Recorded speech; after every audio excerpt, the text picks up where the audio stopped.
गुरुदेव जय गुरुदेव। तन मन करता कौन खरा, अंडा मछली मांस शराब, दिया फकीरों ने संकेत, कब्रिस्तान नहीं है पेट।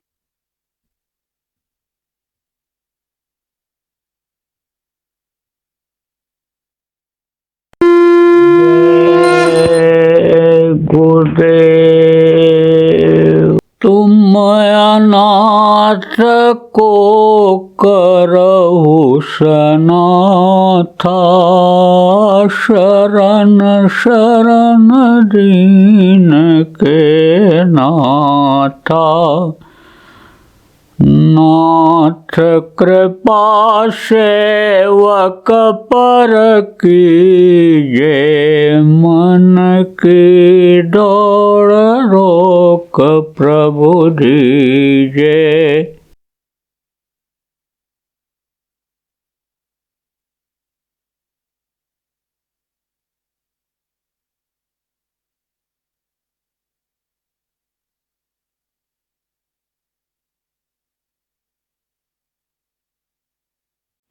अब ये जो बातें पहले बताई गई, कोई ज़रूरी नहीं है कि आप सारी बातों को समझे हो। पुराने लोग भी सारी बातों को नहीं समझ पाए होंगे, मतलब की बात तो समझे होंगे। सुनते सुनते यानी समझो जानकारी बहुत सी हो जाती है, तो ये तो सब समझे होंगे, थोड़ा बहुत आप भी समझे होंगे। लेकिन अभी तक जो समझे आप वो समझे, लेकिन अब समझो कि मनुष्य शरीर ये फिर दोबारा तुमको मिलने वाला नहीं है। ये कुछ समय के लिए उसने दिया है, इसको खाली कर देना पड़ेगा, क्योंकि आप इस मृत्यु लोक में हो। आप स्वर्ग वैकुंठ ब्रह्म पार ब्रह्म लोकों में नहीं हो, आप मृत्यु लोक में हो। और मृत्यु लोक में जितने भी लोग आए, सबको ये शरीर खाली करना पड़ा। इस मृत्यु लोक में जो तत्व हैं उस तत्व से इसका पालन पोषण हुआ। जो तत्व हैं माँ के पेट में, उन्हीं तत्वों से यह शरीर बना, जिसको पिंडज कहते हैं। यह हाड़ मांस का शरीर वाला जो होता है पिंडज कहलाता है। आप ये समझो कि ये पिंडज शरीर जो आपको मिला है, ये दोबारा फिर नहीं मिलेगा। ये देव दुर्लभ शरीर है। देवता इसके लिए तरसते रहते हैं। क्यों तरसते हैं? क्योंकि जो रास्ता जीवात्मा के मुक्ति मोक्ष का इसमें है, उनके अंदर नहीं है। आप कहते हो कि मुक्तिधाम ले जा रहे हैं, शमशान घाट पर कहीं कहीं देखो लिखा रहता है मुक्तिधाम मोक्षधाम। कोई मुर्दा जलाने के लिए ले जाता है, कोई दिक्कत आ जाए, न जला पावे, तो कहता है इनको हम मुक्ति दिला के आएंगे। 1 दिन लग जाए, 2 दिन लग जाए, वापस मुर्दा को कोई नहीं लाता है। आप समझो कि शरीर की मुक्ति तो दिला देता है, लेकिन आत्मा की मुक्ति नहीं हो पाती है। ये तो नर्क 84 में चली जाती है, तकलीफ झेलती है, मारी जाती, काटी जाती, सड़ाई जाती, गलाई जाती है। कीड़ा मकोड़ा सांप गोजर के बिच्छू के शरीर में बंद होकर के अपनी जान बचाती है आत्मा। तो इसको जब तक मुक्ति नहीं दिलाएंगे, या अपने स्थान पर जब तक नहीं पहुँचेगी कि जहाँ से वापस नहीं आना होता है, तब तक मुक्ति नहीं होगी। शरीर को वापस नहीं लाते हैं, मुक्ति धाम में ले जाते हैं। जब शमशान घाट पर ले जाते हैं तो वापस नहीं लाते हैं। तो शरीर की मुक्ति तो हो जाती है, लेकिन आत्मा की मुक्ति नहीं होती है। आत्मा फंस जाती है। आत्मा की मुक्ति इस शरीर के रहते रहते आप दिला सकते हो, देवी देवता नहीं दिला सकते हैं। उनको तो फिर इस मृत्यु लोक में आना पड़ता है, पूरी छेड़े मृत्यु लोक के। लेकिन आप इस मृत्यु लोक की तकलीफ से छुटकारा पा सकते हो, तो वो रास्ता इसी मनुष्य शरीर के अंदर में है। ये गुरु महाराज हमारे जिनको जिनकी तस्वीर लगी हुई है, बहुत लोगों को बताया, बहुत लोगों को इन्होंने बताया। और रास्ता ही नहीं बताया, रास्ते पर चलाया और मंजिल तक पहुंचाया भी। जो जीवात्माएं वहाँ पहुंच गईं, चाहे समझो शरीर छोड़ने के बाद पहुंची, और चाहे शरीर के रहते रहते पहुंची। और गुरु के जलवा का जब उन्होंने देखा, अरे तो बोल पड़े, वाहे गुरु वाहे गुरु वाहे गुरु वाहे गुरु, वारे मेरे गुरु वारे मेरे गुरु। क्या जलवा है आपका? नानक वाहे गुरु ही बोले थे, उसी में ताकत आ गई थी। आप देखो रानी इंदुमती कबीर साहब की शिष्या थी। जब साधना किया, ऊपर गई, सतलोक में पहुंची, देखा गुरु के रूप को, और तब बोली, मुझे क्या पता था कि आप ही सब कुछ करने वाले हो। आपने हमको मृतलोक में क्यों नहीं बताया? आप अगर बता दिए होते तो मुझको इतनी मेहनत क्यों करनी पड़ती? मैं तो आपकी सेवा करके पार हो जाती। सेवा किस तरह की होती है? आप ये समझो, तन की सेवा, मन की सेवा और धन की सेवा, ये 3 तरह की सेवा बताई गई। आप ये समझो, तन की सेवा हर कोई नहीं कर सकता है। अभी देखो कि गुरु हैं, और गुरु का पैर अगर 4-6 लोग लगातार एक साथ दबाने लग जाएं तो गुरु के पैर का क्या हाल होगा? आप सोचो, कोई कहे हम मालिश करेंगे, कोई कहे हम मालिश करेंगे, तो अभी तो वो लड़ाई ही कर लेंगे। जैसे एक वो गुरु का 2 चेला पैर दबा रहे थे, अब वो समझो कि जल्दी जल्दी दबाया, और फिर वो धीरे दबा रहा था तो जल्दी जल्दी दबाया, फिर वो जल्दी इसको दबाने लगा। जब वो उस पैर को मारा, कहा ये हमारा पैर है, ये पैर तो दबा। अरे बोले, मेरा ही तो दोनों पैर है, पैर तो मेरा है, इसका पैर कहाँ है? इसको तो ये तो दबाने लगा है। ऐसे तो गुरु की हालत खराब करते हैं। आप ये समझो कि धन की सेवा, आप ये समझो कि गुरु को अगर देने लग जाएं लोग तो गुरु कहाँ रखेंगे? और इस समय पर तो आप देखो कि जान बचाना भी मुश्किल है। धन के चक्कर में तमाम देखो गुरुओं का गला दबा दे रहे हैं, गुरुओं का कत्ल कर दे रहे हैं, गुरु को जला करके राख कर दे रहे हैं, काट करके कुएं में डाल दे रहे हैं। तो आप ये समझो, मन की सेवा का मतलब यह है कि मन कहता है ऐसा करें, तो समझो कि वैसा गुरु के साथ व्यवहार करने लगे तो गुरु का क्या हाल होगा? आप ये समझो कि इतने जो भक्त होते हैं सब वो नहीं कर सकते। तो गुरु कहें करो तुम सोई, और मन के कहे करो मत कोई, कहा गया है ना। तो गुरु जो चीज़ चाहते हैं उसको करो, गुरु के आदेश का पालन करो।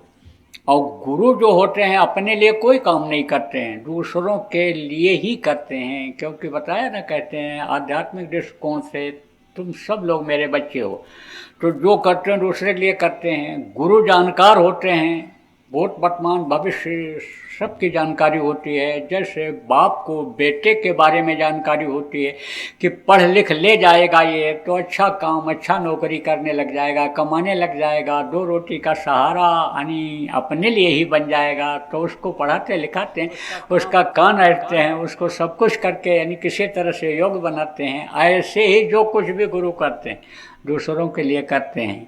तो कहने का मतलब ये है, उनके अनुसार अन्य काम करना चाहिए, मनमुखता नहीं लेनी चाहिए। जो आदेश हो उसका पालन किया जाए, वही गुरुमुखता होती है।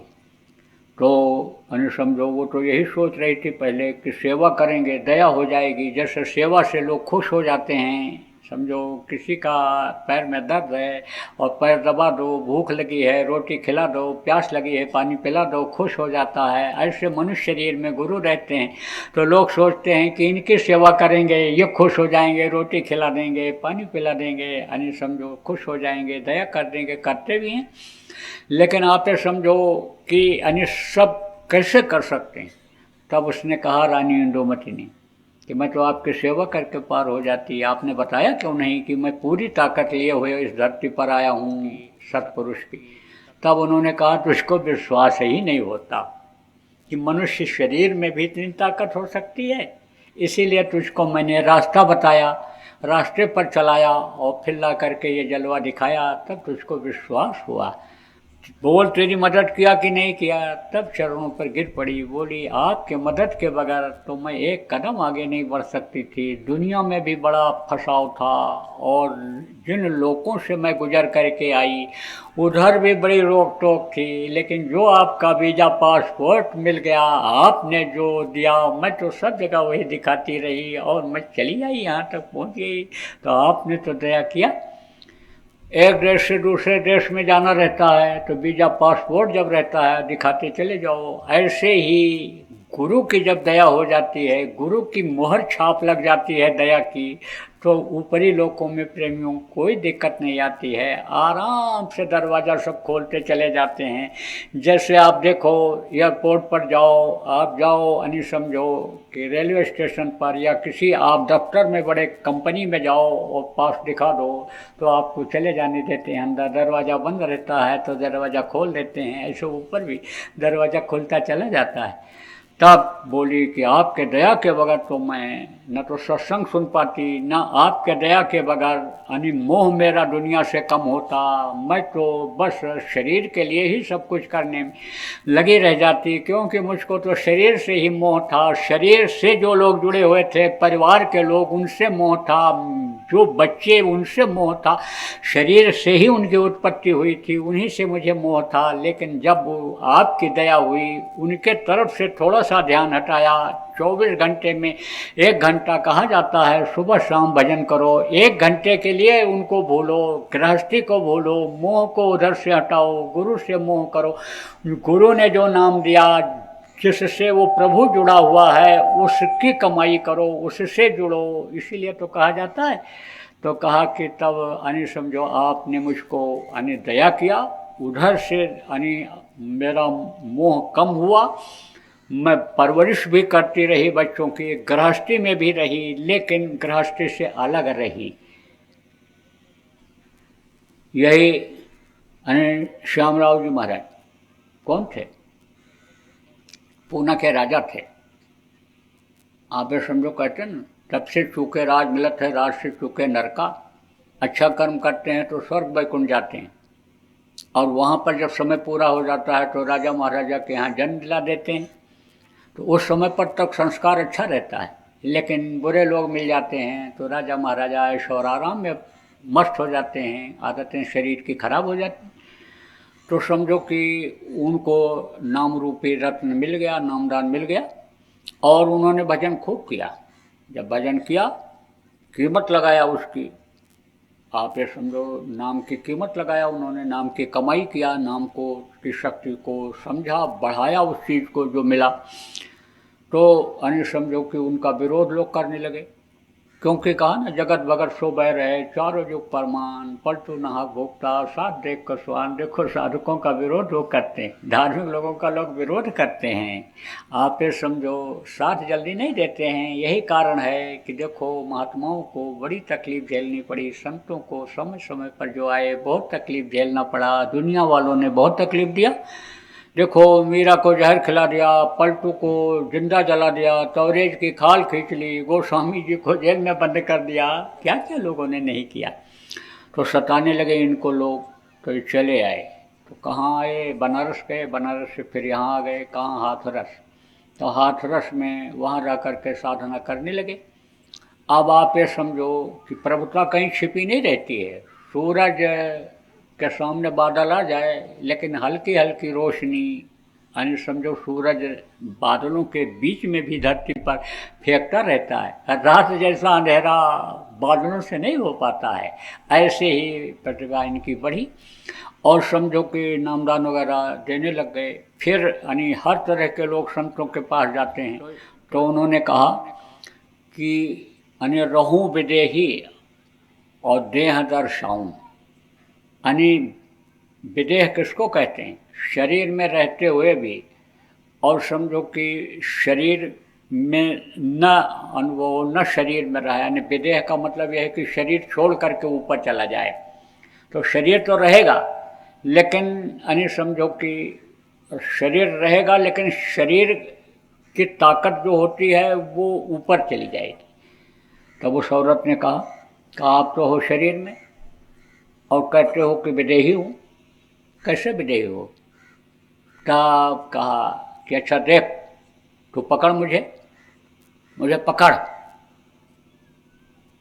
देख लूँ कि तू पकड़ लेती है। अब उसने सोचा कि लो पकड़ ली इनको, और ऐसे जैसे जैसे हाथ फैलाती जाए तैसे तैसे जो है वो मतलब यह कि दूर हटते जाए। थक गई, पकड़ने की कोशिश करते करते रुक भी जाए, ऐसे नज़दीक आवे तैसे फिर यानी समझो कि वो शरीर वहाँ पहुँच जाए, दूर पहुँच जाए, फिर दौड़े। हार गई, थक गई, बोली माया की चेरी पकड़ ले मुझे। तो कहती है कि शरीर में हो, शरीर में कहाँ शरीर में हो। तो आप इस बात को समझो प्रेमियों, यह जो शरीर है, मोटी बात अब आप समझो कि यह जो शरीर है दोबारा फिर आपको मिलने वाला नहीं है। और गुरु महाराज ने जो रास्ता दिया वो रास्ता जिनको मिल गया, आप उस रास्ते पर चलो। और उस रास्ते पर जब आप चलोगे तब गुरु का अंतर में जब रूप देखोगे, जब आप दर्शन करोगे तब गुरु को समझ पाओगे, गुरु की महिमा को समझ पाओगे और गुरु से कुछ प्राप्त कर पाओगे। नहीं बाकी तो दया आपके ऊपर, सबके ऊपर हो रही है।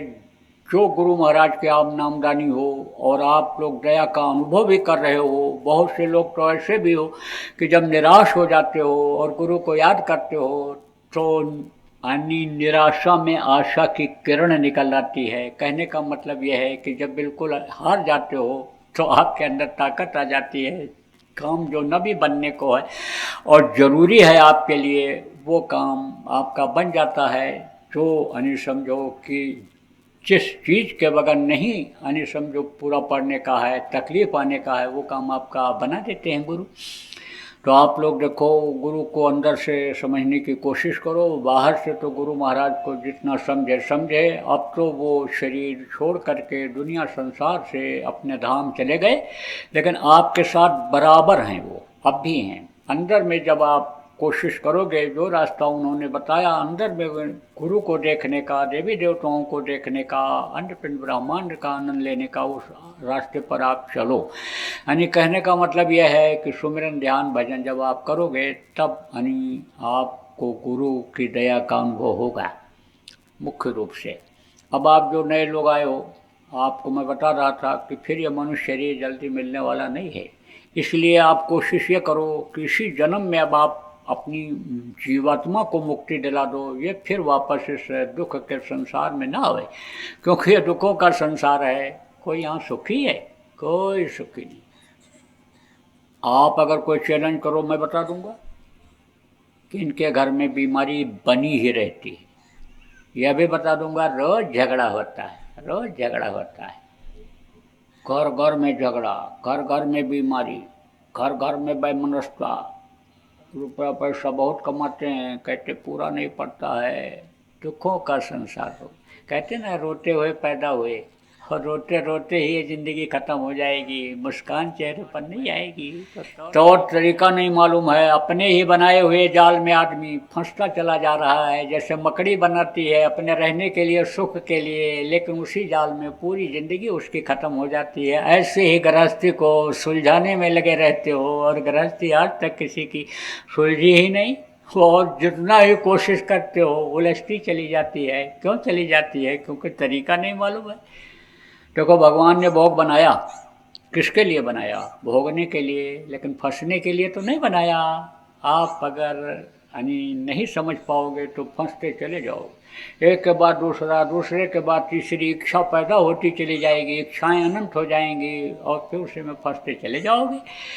आप अपनी मौत को भूल चुके हो और भगवान को भूल चुके हो। इसी चीज़ को तो याद रखना है। पता नहीं कब आँख बंद हो जाए। और प्रभु को भूल गए हो, जिसको कभी याद नहीं करते हो, मौत को भूले हो। इसलिए अभी किसी से कह दिया जाए तुम्हारी मौत अभी कल हो जाएगी, तो उसको हाथी घोड़ा, रुपया पैसा, हीरा मोती, महल अटारी अच्छा लगेगा?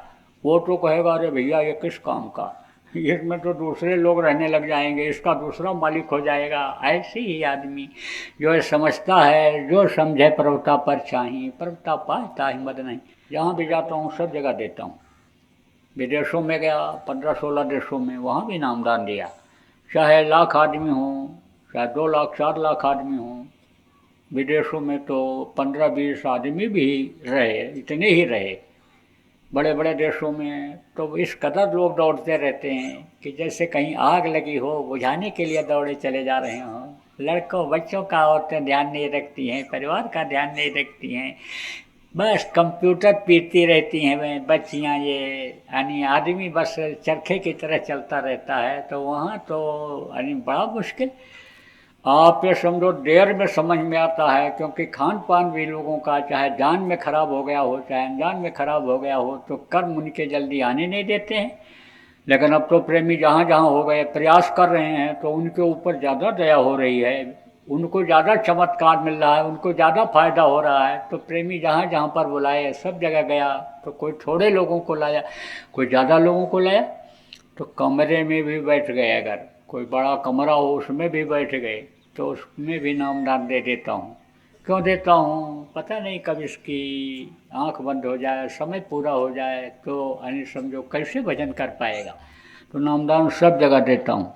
गुरु महाराज कहा करते थे कि अपने को हमेशा नया समझो, तो आपको नया समझना चाहिए। नामदान यानी सुनते समय, रटते समय गुरु तो आपके गुरु महाराज ही रहेंगे, ध्यान तो उन्हीं का करना है।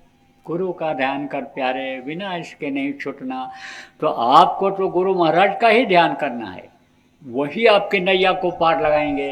लेकिन सुन लेने में कोई दिक्कत नहीं है, क्योंकि उनका ही आदेश हुआ है कि नए लोगों को नामदान देना है और पुरानों की संभाल करनी है। इसलिए संभाल वाली बात प्रेमियों आपको मानना है, आपको उनको याद करके नाम वही जो गुरु महाराज बताते थे वही बताऊंगा, आप उस नाम की कमाई करो।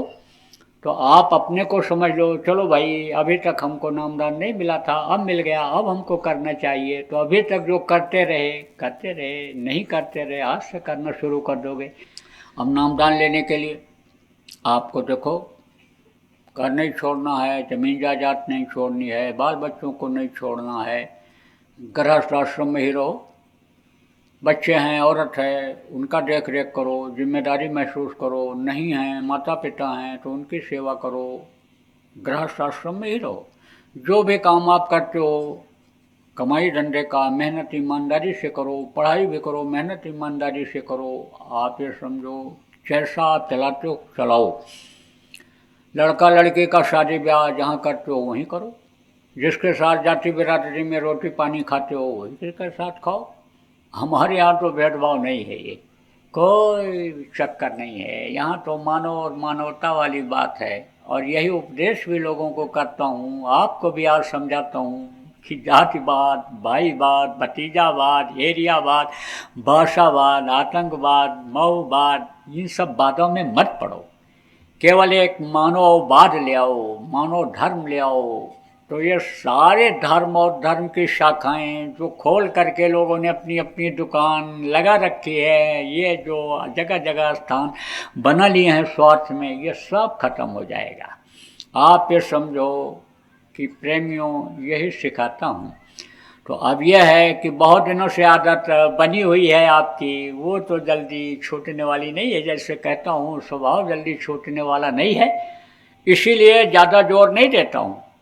कहता हूँ ठीक है, उन्हीं के साथ आप भोजन खाओ जिनके साथ बैठ करके खाते हो, जिनको आप जाति बिरादरी का कहते हो, जाति भाई कहते हो, उन्हीं के साथ खाओ। वहीं लड़का लड़की का अपने शादी ब्याह करो, ये कहता हूँ। अभी ये कहता हूँ कि हमारे यहाँ कोई भेदभाव नहीं है, तो अभी देखो आलोचनाओं का पुल बना देंगे लोग कि बाबा के यहाँ जाओगे तो जाति खत्म कर देंगे, धर्म खत्म कर देंगे, बाबा जो कृष्टान कर देंगे, बाबा तो ऐसे हैं। तो आप ये समझो कि प्रेमियों, आप जो मेहनत करते हो, जो हम मेहनत करते हैं, यह मेहनत बेकार हो जाएगी। एक एक जीव को समझा करके लाते हो कि आगे भाई बड़ी मुसीबत आ रही है। अगर आप धर्म को अपना लोगे, मोटा खंभा अगर आप पकड़ लोगे कि जैसे डूबते हुए को समुद्र में खंभा का सहारा मिल जाता है, ऐसे ही इस मृत्युलोक के झकोले में जो आने वाला है, आगे तकलीफें आने वाली हैं, उसमें खंभा अगर आप पकड़ लोगे तो आपकी बचत हो जाएगी। जो आप समझा करके लाते हो, ये सब आपकी मेहनत बेकार चली जाएगी, क्योंकि ये जो विरोधी हो जाएंगे आपके, खल जिनको कहते हैं, दुष्ट जिनको कहते हैं, वो आपके सारी मेहनत पर पानी फेर देंगे। इसलिए मैं ये नहीं कहता हूँ कि भाई आप ये सब जाति धर्म छोड़ दो या ऐसा अपने अंदर जो है वो ले आओ, लेकिन कहता हूँ इसमें फंसो नहीं। फंस जाओगे तो आपका रास्ता बदल जाएगा। आप अपने मानवता वाली जगह पर रहो। देखो बहुत से लोग ऐसे हैं कि जो इसमें फंसे हुए हैं, वो आपके कहने पर नहीं सुधरते हैं, तो आप अपनी अच्छाई क्यों छोड़ दो। बुरे लोग अपनी बुराई नहीं छोड़ते हैं, तो आप अपनी अच्छाई क्यों छोड़ो प्रेमियों। आपको मैं अच्छा मानता हूँ, जो पहली बार आए हो उनको भी मैं अच्छा मानता हूँ, धार्मिक मानता हूँ। आप अच्छी बात को सुन रहे हो, आप धार्मिक बातों को सुनने के लिए आए हो, तो आप तो अच्छे हो ही, तो फंसो नहीं उसमें, रहो उसी में, लेकिन फंसो नहीं। देखो ये जाति पाति और ये सब जो चीज़ें बनाई, इसको आदमी ने बनाया, ये भाई भतीजा ये सब आदमी इसको बताया, ये हमारे भतीजे हैं, हमारे भाई हैं, ये हमारे पिता हैं, पहचान दुनिया की दुनियादारों ने दिया, आदमी ने दिया पहचान बताया। उसने जो बनाया, किसको बनाया? आदमी को बनाया। सबकी हड्डी एक जैसी, खून सबका एक जैसा, सबका मांस एक जैसा, आँख कान मुँह और ये पानी पेशाब निकलने का रास्ता, रहने का ये रास्ता एक जैसा सबका है। तो आप समझो कि जो जीवात्माओं को देखता है, परमात्मा की अंश जीवात्मा जो सबके अंदर है, उसको जो देखता है जानता है, वो किसी से भेद नहीं करता है। यही कारण है गुरु महाराज के यहाँ भी कोई ऐसा भेदभाव नहीं था। और अगर भेदभाव गुरु महाराज के होते तो आप देखो सभी जाति के लोग यहाँ बैठे हो, और धर्म जो केवल एक मानव धर्म था, उसके बाद में 4 धर्म बने, हिंदू धर्म, मुसलमान धर्म, सिख धर्म, ईसाई धर्म। अब एक एक धर्म में बहुत सी शाखाएं हो गई, तो समझो जो कई शाखाओं पर बैठे हुए, कई डाल पर बैठे हुए जो लोग आप यहाँ पर हो, और अब केवल एक मानव धर्म को पकड़ लिए हो, आप यहाँ कैसे जुड़ पाते? अगर गुरु महाराज भेदभाव रखते तो जो गुरु महाराज भेदभाव नहीं रखते थे तो हम कैसे रखेंगे? हम तो उनके शिष्य हैं, हम तो उनके बंदे हैं, हम तो उनके गुलाम हैं, उनके आदेश के अनुसार चलते हैं। तो प्रेमियों, हम कैसे भेदभाव रखेंगे? तो हमारे यहाँ तो भेदभाव नहीं है। लेकिन आपको मैं मजबूर नहीं कर रहा हूँ, आप जहाँ रोटी पानी खाते हो वहीं खाओ, लड़का लड़की का शादी ब्याह जहाँ करते हो वहीं पर करो। समय आ जाए तो आप शादी ब्याह कर लो, समय आ जाए जब आप पढ़ लिख ले लड़का, नौकरी काम में लगा दो। इंतज़ार मत कराओ कि कंपटीशन में आएगा तब ये कमाएगा। जो जिस लायक है उस काम में उसको लगा दो। कमाई जब होने लगे तो लड़की अच्छी सुंदर देख करके और शादी कर दो। लड़की की शादी करने वाले आप देख लो कि लड़का काबिल है कि नहीं है, रख पाएगा नहीं रख पाएगा, खिला पाएगा संभाल पाएगा, हमारी बेटी को प्यार दे पाएगा कि नहीं दे पाएगा, ये देख करके और समय पर शादी ब्याह आप कर दो। ये बराबर कहता हूँ। लेकिन ये कहोगे कि सारी मर्यादा का तो आप पालन कर रहे हो, लेकिन दक्षिणा देने की मर्यादा की तो कोई बात ही नहीं कर रहे हो। दक्षिणा देने की मर्यादा कैसे कायम रह पाएगी? बहुत से लोग तो पहले ही लोटा धोती लंगोटी सब रखवा लेते हैं, तब दीक्षा मंत्र नाम दान देते हैं, और आप तो दक्षिणा की कोई बात ही नहीं कर रहे हो। तो बात कर रहा हूँ, दक्षिणा दे दो। आज आपको मौका है देने का, तो देना क्या है? आप अपनी बुराइयों को यहीं छोड़ जाओ, बुरे कर्म मत करना। जान में अनजान में जो भी बुरा कर्म आपसे बन गया उसके लिए उस प्रभु से माफ़ी मांग लो और अब न करने का संकल्प बना लो। देखो, जीवों पर दया बहुत बड़ा धर्म है। आप तो कहोगे हम मांस खरीद करके लाते हैं, हम तो जानवरों को मारते नहीं हैं, हम तो दया करते हैं। अरे मांस खाना अभी सब लोग अगर बंद कर दें तो कौन जीवों को मारेगा? आप इस मांसखोर जब बढ़ते जा रहे हैं तो जीव हत्या बढ़ती जा रही है। जो जानवरों को मारता है, काटता है, लाता है, पकाता है, खाता है, पाप सबको लगता है बच्चियों। इसलिए अब घर में आना नहीं चाहिए। और अब तो समझ लो कि जैसे टट्टी पेशाब होता है, छोड़ के चले आते हैं तो उससे मोह नहीं रहता है और फिर की तरफ नहीं देखते हैं। ऐसे ही समझ लो कि यह चीज़ अब जब छोड़ दिया तो उधर नहीं देखना है। मरने के बाद तो क्या हो जाता है? यानी मुर्दा ही हो जाता है। तो मुर्दा को कोई खाता है? कोई नहीं खाता है। तो मुर्दा को जब से लोग खाने लगे, पेट को जब से कब्रिस्तान बनाए, पूजा किससे होती है? शरीर से ही होती है। हाथ से फूल चढ़ाते हो, अक्षत चढ़ाते हो, जल चढ़ाते हो, मुँह से स्तुति करते हो, आँख से उनकी आँखों को देखते हो, किसको? देवताओं की मूर्ति को। तो इसीलिए फ़ायदा नहीं होता है आपको। नहीं तो जितना भाव है, जितना भक्ति है, जितना प्रेम है, उसका लाभ आपको मिल जाए। मूर्ति तो कुछ नहीं दे सकती है, क्योंकि वो जड़ है। जड़ आपको कोई क्या देगा? चेतन चेतन को देता है। चेतन से चेतन की पूजा इसीलिए कराई जाती है, लेकिन भाव भक्ति के अनुसार फल मिल जाता है। तो पूजा उपासना की जगह ही गंदी हो गई तो कहाँ से कबूल होगा? इसीलिए देखो त्राह त्राह मच रहा है, लोग परेशान हैं, शांति नहीं मिल रही है। तो आप ये समझो कि मांस मत खाना, मछली मत खाना, अंडा मत खाना, शराब मत पीना और दूसरी औरत के साथ बुरा कर्म मत करना, बच्ची और दूसरे पुरुष के साथ बुरा कर्म मत करना।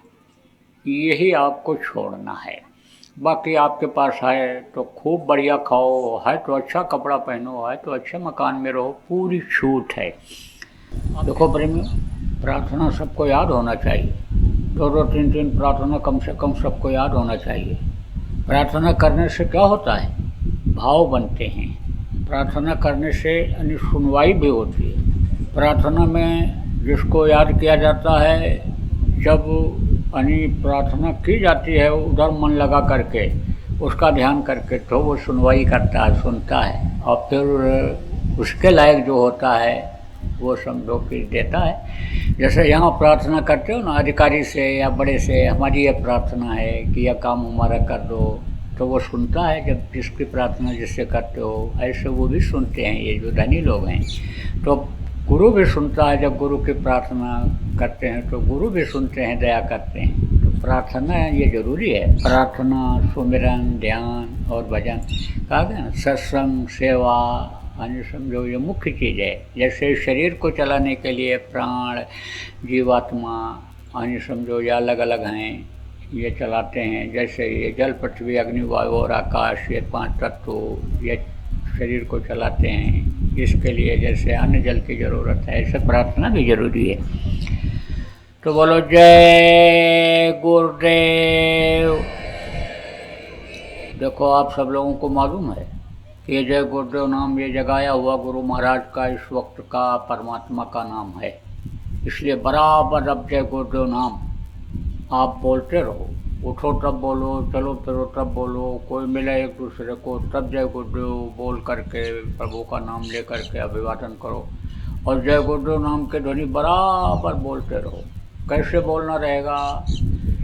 जय गुरुदेव, जय गुरुदेव, जय गुरुदेव, जय जय गुरुदेव।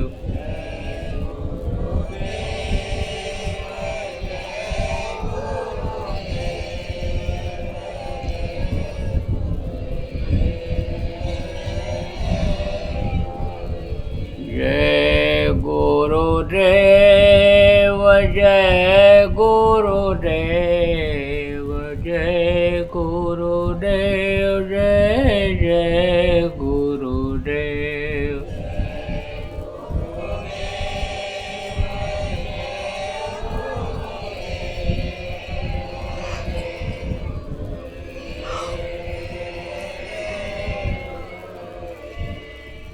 जय गुरुदेव। जय गुरुदेव। अभी आपने बाबा उमाकांत जी महाराज के सत्संग को सुना। बाबा जी अन्य किसी से चंदा न लेकर अपने प्रेमियों के सहयोग से देश विदेश में तमाम जनहित के काम करते हुए सभी तरह की तकलीफ़ों को दूर करने व प्रभु के मिलने का उपाय बताते हैं। आप इस जीवन के इस बचे हुए समय में समय निकालकर बाबा जी से ज़रूर मिलिएगा।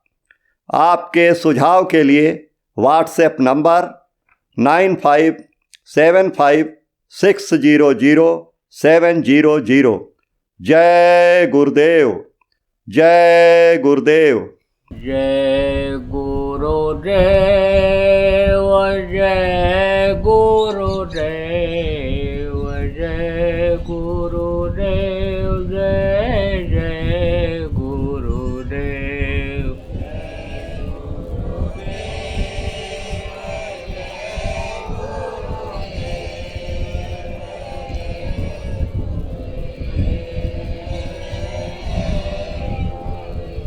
जय जय गुरुदेव, जय गुरुदेव।